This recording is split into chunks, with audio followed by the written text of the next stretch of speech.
Hello everyone, I hope so guys very well. Thank you for connected with me. So guys आज हम बात करेंगे set के exercise 1.2 और क्वेश्चन नंबर 1 से लेकर हम आगे तक सॉल्व करेंगे। तो आइए क्वेश्चन नंबर 1 को समझते हैं। कह रहे हैं कि which of the following are example of the null set, यानी नॉल सेट का आपको एग्जाम्पल देखने हैं कि आपको बताना है कौन सा नॉल सेट है और कौन सा नॉल सेट नहीं है। नॉल सेट क्या होता है? नॉल सेट एक ऐसा सेट होता है जिसमें एक भी एलिमेंट नहीं होता है। अगर कोई भी सेट जिसमें एक भी एलिमेंट नहीं हो उसी को हम क्या बोलते हैं?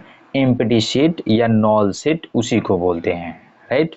तो इसमें पहला नंबर क्वेश्चन कह रहे हैं कि set of odd natural number is divisible by 2। तो ऑड नेचुरल नंबर क्या होते हैं? ऑड नेचुरल नंबर आपको ऑड नेचुरल नंबर 1 आते हैं, उसके बाद 3, 5, 7। अब ये सभी के सभी क्या हैं? ऑड नंबर हैं, है ना। ऑड नेचुरल नंबर हैं। अब क्या ये जो ऑड नेचुरल नंबर हैं वो क्या 2 से डिविजिबल होगा?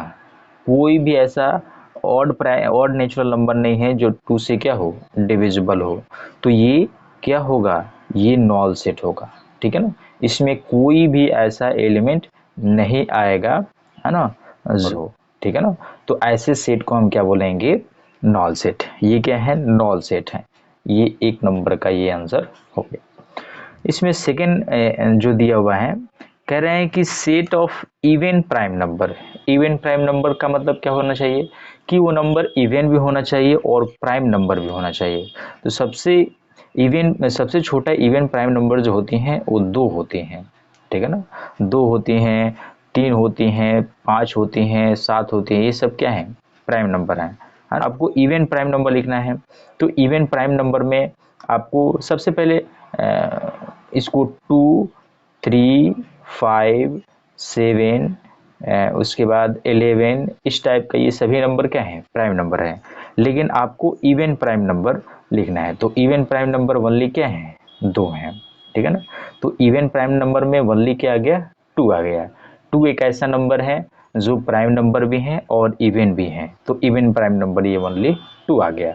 तो 2 एक एलिमेंट आ गया किसी सेट के अंदर, तो वो नॉल सेट नहीं कहलाएंगे। इसमें एक एलिमेंट आ गया, ठीक है ना, तो ये नॉल सेट नहीं आएगा। नॉल सेट में इसमें एक भी एलिमेंट नहीं आना चाहिए। आई होप ये बात समझ में आ रही होगी। उसके बाद क्वेश्चन नंबर 3 को देखते हैं।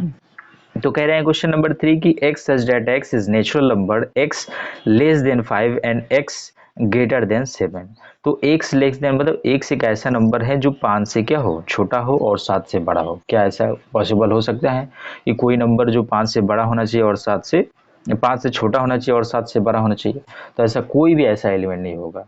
तो यहाँ पर ये हमारा जो सेट होगा वो नॉल सेट को रिप्रेजेंट करेगा।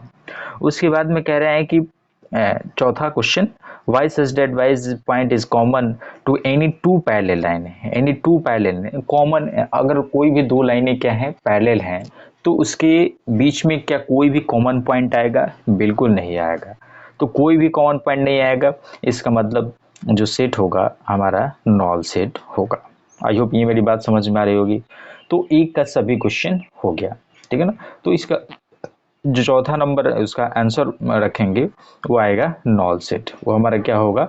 नॉल सेट होगा, ठीक है ना। तो ये एमसीक्यू क्वेश्चन है, ऑब्जेक्टिव है, तो आप इस हिसाब से इसको आंसर दे सकते हैं। उसके बाद क्वेश्चन नंबर 2 में कह रहे हैं कि which of the following are finite and infinite sets. मतलब आपको बताना है कि कौन सा फाइनाइट सेट होगा और कौन सा इनफाइनाइट सेट होगा। तो इसमें कह रहे हैं एक नंबर मेरे set of months of the year. मतलब साल के जो मंथ होते हैं, एक ईयर में 12 मंथ होते हैं और 12 मंथ जो होते हैं वो क्या फाइनाइट सेट होते हैं? हाँ बिल्कुल फाइनाइट सेट होते हैं। एक साल में 12 मंथ होते हैं, इसको हम काउंट करके बता सकते हैं। तो ये हमारा फाइनाइट सेट होगा, ठीक है ना। तो 2 का 1 में आपका आंसर हो जाएगा फाइनाइट सेट, फाइनाइट सेट, ठीक है ना। तो यहाँ से सेकेंड नंबर क्वेश्चन पढ़ते हैं। कह रहे हैं कि 1 2 3 dash dash dash dash dash. तो डैश डैश डैश ये कहाँ तक जाएगा? क्या इसको हम काउंट कर सकते हैं? तो इसको हम काउंट नहीं कर सकते हैं। तो ये हमारा इनफाइनाइट सेट होगा। क्या होगा? इनफाइनाइट सेट होगा, ठीक है ना। इनफाइनाइट सेट होगा, ठीक है ना।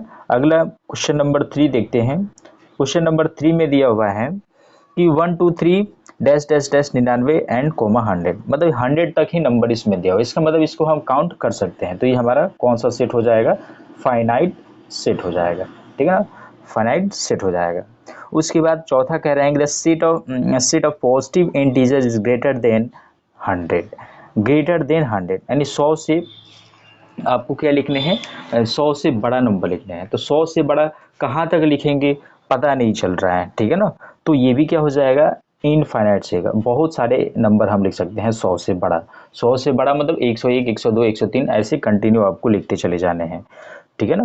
तो ये सभी नंबर बहुत सारे हो सकते हैं, तो इसलिए ये कौन सा सेट होगा, इनफाइनाइट सेट होगा, इनफाइनाइट सेट होगा, ठीक है ना, इनफाइनाइट सेट होगा। आई होप ये बात समझ में आ रहा होगा।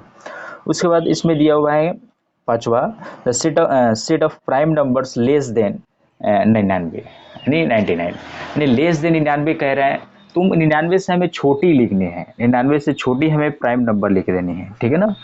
तो 99 से छोटी प्राइम नंबर जो होगी वो बहुत सारे होंगे, ठीक है ना। तो ये हमारा जो नंबर होगा ये भी क्या होगा, इनफाइनाइट सेट होगा, क्योंकि उसमें नेगेटिव नंबर भी, नेगेटिव प्राइम नंबर भी आ जाएंगे, पॉजिटिव प्राइम नंबर भी आ जाएंगे, ठीक है। तो बहुत सारे, तो ये भी क्या हो जाएगा, इनफाइनाइट सेट होगा, ठीक है ना, इनफाइनाइट सेट होगा। आई होप ये बात समझ में आ रही होगी। उसके बाद क्वेश्चन नंबर 3 को पढ़ते हैं। क्वेश्चन नंबर 3 में भी आपको कह रहे हैं कि state whether each of the flowing sets is finite और इनफाइनाइट सेट्स। आपको इसमें बताना है कि कौन सा फाइनाइट सेट होगा और कौन सा इनफाइनाइट सेट होगा। इसमें 3 का 1 में क्वेश्चन कह रहे हैं कि the set of line which are parallel to the x axis, मतलब एक्स एक्सिस के पैरेलल आप कितने लाइनें खींच सकते हैं। तो एक्स एक्सिस के पैरेलल बहुत सारे ऐसी लाइनें हैं जो खींची जा सकती हैं, तो इसका आंसर क्या हो जाएगा, इनफाइनाइट। आंसर में क्या बोलेंगे, इनफाइनाइट सेट, ठीक है ना, इनफाइनाइट सेट। आई होप ये बात समझ में आ रही होगी। उसका सेकेंड क्वेश्चन पढ़ते हैं, है ना, 3 का 2। तो 3 के 2 में क्वेश्चन दिया हुआ है कि the set of letters in the English alphabet. तो इंग्लिश अल्फ़ाबेट में वो लेटर लिखने हैं। तो इंग्लिश अल्फ़ाबेट में जो लेटर आते हैं ABCDEFGHIJ तक होते हैं, तो इसको हम काउंट करके बता सकते हैं, है ना, वो फिक्स होती हैं। तो ये हमारा क्या होती हैं, ये फाइनाइट सेट होते हैं, ये फाइनाइट सेट के अंदर आ जाएंगे, क्योंकि इस अल्फ़ाबेट के अंदर जितने भी लेटर आएंगे उसको हम आसानी से काउंट कर सकते हैं। आई होप ये बात समझ में आ रही होगी। उसके बाद क्वेश्चन नंबर 3 का 3 नंबर पढ़ते हैं। तो क्वेश्चन नंबर 3 का 3 नंबर दिया हुआ है, set of number which are multiply by 5, है ना, यानी 5 के मल्टीप्लाई वाला वो सारे नंबर लिखने हैं। तो 5 के मल्टीप्लाई का मतलब 5 का टेबल हुआ, 5 5 2 10, 5 3 15, 5 4 20, इस तरीके से बहुत सारे नंबर लिखे जा सकते हैं, ठीक है ना। तो यहाँ से ये कौन सा सेट्स में आ जाएंगे, फाइनाइट या इनफाइनाइट, बहुत सारे नंबर आ जा रहे हैं, तो ये इनफाइनाइट सेट में आ जाएगा, इनफाइनाइट सेट में आ जाएगा। आई होप ये बात समझ में आ रही होगी। उसके बाद क्वेश्चन नंबर 3 का 4 पढ़ते हैं। तो कह रहे हैं कि the set of animal living on the earth. अब इस पृथ्वी पे कितने जानवर रहते हैं हम इसको काउंट करके बता सकते हैं, ये भी फाइनाइट सेट के अंदर आते हैं, क्योंकि हमारे भारत सरकार के कुछ ऐसी डेटा को एनालिसिस करने वाली संस्थाएं हैं जो हमारे पृथ्वी पे कितना हमारे देश में एनिमल की जनसंख्या उसको काउंट करती हैं। तो ये भी क्या है, फाइनाइट सेट है, इसको हम बता सकते हैं, ठीक है ना, कि हमारे देश में कितने जानवर रहते हैं, ठीक है ना। तो आई होप ये बात समझ में आ रही होगी। तो ये फाइनाइट सेट में आ जाएगा, ठीक है ना, क्योंकि इसको हम काउंट कर सकते हैं, तो ये हमारा फाइनाइट सेट के अंदर आ जाएगा। उसके बाद में करेंगे set of circle passing through the origin. अब एक सर्कल के अंदर, है ना, एक सर्कल है जिसका पॉइंट ऑफ ओरिजिन है। अब इस ओरिजिन से आप कितने सर्कल खींच सकते हो, एक ही पॉइंट से ओरिजिन से आप कितने सर्कल खींच सकते हो, बहुत सारे ऐसे सर्कल हैं जो खींची जा सकते हैं, तो वो हमारा क्या हो जाएगा, इनफाइनाइट सेट, बहुत सारे खींचे जा सकते हैं, तो वो हो जाएगा इनफाइनाइट सेट। क्या आ जाएंगे, इनफाइनाइट सेट के अंदर आ जाएंगे। आई होप ये बात समझ में आ रही है। उसके बाद क्वेश्चन नंबर 4 देखते हैं। तो क्वेश्चन नंबर 4 में दिया हुआ है कि in the following set whether A equals to B और नॉट। कह रहे हैं कि आपको ए और बी दो सेट दिए गए हैं, आपको बताना है कि क्या ये दोनों सेट इक्वल है क्या, और कौन सा सेट इक्वल नहीं है वो आपको बताने हैं। यानी दो सेट इक्वल तभी आते हैं जब ए का भी प्रत्येक एलिमेंट बी में हो और बी का भी प्रत्येक एलिमेंट ए के अंदर आ जाए, तब हम बोलते हैं कि ए जो होंगे वो बी के इक्वल होंगे। तो यहाँ पर जो सेट ए दिया हुआ है जिसमें element A B C D हैं, और जो सेकेंड इसमें बी सेट दिया हुआ है वो डी सी बी ए है। तो यहाँ पर देख रहे हैं कि सेट ए का एवरी एलिमेंट सेट बी के अंदर बिलोंग कर रहा है और सेट बी का भी एवरी एलिमेंट सेट ए के अंदर बिलोंग कर रहा है। ऑर्डर मैटर नहीं करते हैं, ऑर्डर इधर उधर लिखे जा सकते हैं। तो ये ए इक्वल्स टू बी होंगे। पहला जो नंबर हमारा आएगा वो ए इक्वल्स टू बी आएगा, क्योंकि ए का प्रत्येक एलिमेंट बी में है और बी का प्रत्येक एलिमेंट ए में है। आई होप ये बात समझ में आ रही होगी। उसके बाद क्वेश्चन नंबर सेकंड इसका देखते हैं।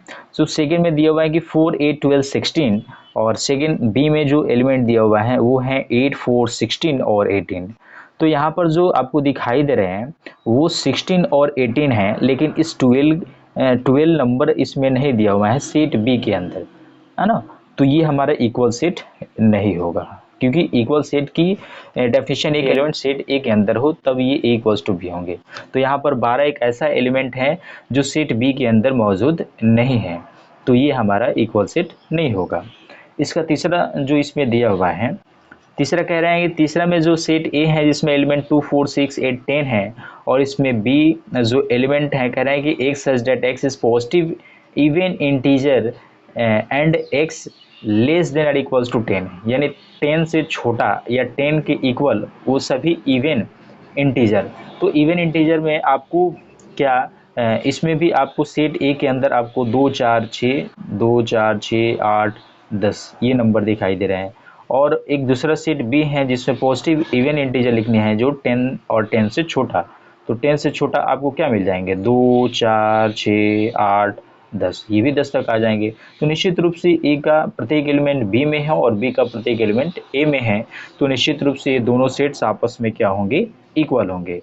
आई होप ये बात समझ में आ रही होगी। उसके बाद क्वेश्चन नंबर 5 को देखते हैं। तो क्वेश्चन नंबर 5 में यहाँ पे दिया हुआ है, क्वेश्चन पढ़ते हैं। क्वेश्चन नंबर 5 कह रहे हैं कि are the following pairs of sets is equal is given reason. आपको बताना है कि क्या अगर दो पेयर सेट जो हैं वो इक्वल हैं, उसकी रीज़न बताने हैं कि वो क्यों इक्वल हैं। तो यहाँ पर सेट ए में जो एलिमेंट दिया हुआ है उसमें 2 और 3 दिया हुआ है, और एक दूसरा सेट बी है जिसमें कह रहे हैं कि x such that x is solution of this equation. तो यहाँ पर जब इस इक्वेशन को सॉल्व करेंगे तो यहाँ पर सेट ए में एलिमेंट यहाँ पे दिया हुआ है 2 और 3, और बी सेट का जो एलिमेंट है वो x such that x is solution of x square plus 5x plus 6 equals to 0। तो हम क्या करेंगे, इस इक्वेशन को पहले सॉल्व करेंगे। तो इस इक्वेशन को सॉल्व करेंगे तो x square plus 5x plus 6 equals to 0। अब इसको मिडिल टर्म को एक्सप्लिट करेंगे। तो यहाँ पे एक्स स्क्वायर प्लस 5x को हम 3x प्लस 2x लिख सकते हैं और प्लस 6 इक्वल्स टू 0। यहाँ से x कॉमन निकालेंगे तो x प्लस 3 आएगा, यहाँ से 2 कॉमन निकालेंगे तो यहाँ से x प्लस 3 आएगा इक्वल्स टू 0। यहाँ से दोनों में x प्लस 3 कॉमन हो जाएगा तो बचेगा x प्लस 2 इक्वल्स टू 0। यहाँ से जब दोनों को इक्वल करेंगे तो यहाँ से x की वैल्यू -2 और x की वैल्यू -3 आएगा। तो यहाँ से आपका जो सेट बी के अंदर जो एलिमेंट आया वो -2 और -3 आया, लेकिन यहाँ पर सेट ए में जो दिया हुआ है वो ओनली पॉजिटिव में 2 और 3 दिया हुआ है। तो क्या ए इक्वल होगा बी के? बिल्कुल नहीं होगा, ठीक है ना, क्योंकि दोनों अलग अलग एलिमेंट हैं। ये पॉजिटिव में दिया हुआ है और ये नेगेटिव में दिया हुआ है, इसलिए दोनों इक्वल सेट नहीं होंगे। आई होप ये बात समझ में आ रही होगी। उसके बाद यहाँ पर सेकेंड नंबर क्वेश्चन पढ़ते हैं 5 का 2। कह रहे हैं कि एक सेट ए दिया हुआ है, ठीक है ना, 5 का ये 2 है ना, 5 का 2। तो इसमें दिया हुआ है कि x such that x is letter in the word, letter है ना। इसमें आपको कौन कौन से एलिमेंट आ जाएंगे, एफ आ जाएंगे, ठीक है ना, और उसके बाद ओ आएंगे, उसके बाद 2 एल हैं तो उसको एक ही बार एल लिखेंगे, उसके बाद ओ भी लिख चुके हैं, 2 बार ओ है तो उसको एक ही बार लिखेंगे और लिख चुके हैं यहाँ पे, और उसके बाद डब्ल्यू आ जाएगा। तो यहाँ से सेट ए के अंदर ये एलिमेंट आ जाएंगे। उसके बाद सेट बी के अंदर जो एलिमेंट हैं वो डब्ल्यू हैं, उसके बाद ओ हैं, उसके बाद एल हैं, उसके बाद एफ हैं। तो यहाँ पर देख रहे हैं कि सेट ए का जो प्रत्येक एलिमेंट है वो सेट बी के अंदर आ रहा है और सेट बी का भी प्रत्येक एलिमेंट ए के अंदर आ रहा है, तो इसलिए ये क्या हो जाएगा, वो ए इक्वल्स टू बी होगा। आई होप ये रीजन आपको समझ में आ रही होगी। उसके बाद देखिए क्वेश्चन नंबर जो 5 इसमें दिया हुआ है, सॉरी क्वेश्चन नंबर 6 जो दिया हुआ है, कह रहा है कि from the set given below the select equal set. आपको ये इसमें दिया हुआ है ए से लेकर एच तक ये सेट दिया हुआ है, वो किसके किसके इक्वल हैं वो आपको इक्वल करने हैं, ठीक है ना। तो यहाँ पर आप ध्यान से देखोगे तो सेट ए में जो एलिमेंट है 2 4 8 12 है, तो 2 4 8 12 जो है वो किसी भी सेट के अंदर नहीं दिखाई दे रहा है, मतलब सेट ए का कोई भी इसमें इक्वल सेट नहीं है। सेट बी में जो एलिमेंट देखते हैं वो 1 2 3 4 हैं और 1 2 3 4 सेट डी के अंदर दिखाई दे रहा है, इसका मतलब बी जो होगा वो इक्वल होगा किसके, डी के। उसके बाद यहाँ पर सी नंबर जो सेट दिखाई दे रहा है वो 4 8 12 14 है, तो 4 8 12 14 किसी भी सेट के अंदर नहीं है, तो इसको छोड़ देंगे, ये किसी भी सेट के इक्वल नहीं हो। उसके बाद डी वाला हो गया है। उसके बाद ई और जी को अगर देखते हैं तो ई और जी वाला भी वो आपस में आपको इक्वल दिखाई दे रहे हैं, क्योंकि सेट ई के अंदर जो एलिमेंट है और सेट जी के अंदर जो एलिमेंट है वो दोनों आपस में क्या है, इक्वल है। अब यहाँ पर जो एफ और एच बज रहा है, तो एफ और एच ये दोनों अलग अलग इसमें एलिमेंट हैं, तो इसलिए यहीं पे आपका ये दो सेट हो जाएगा, बी डी और ई जी दो इक्वल सेट होगा, बाकी इक्वल सेट नहीं होगा।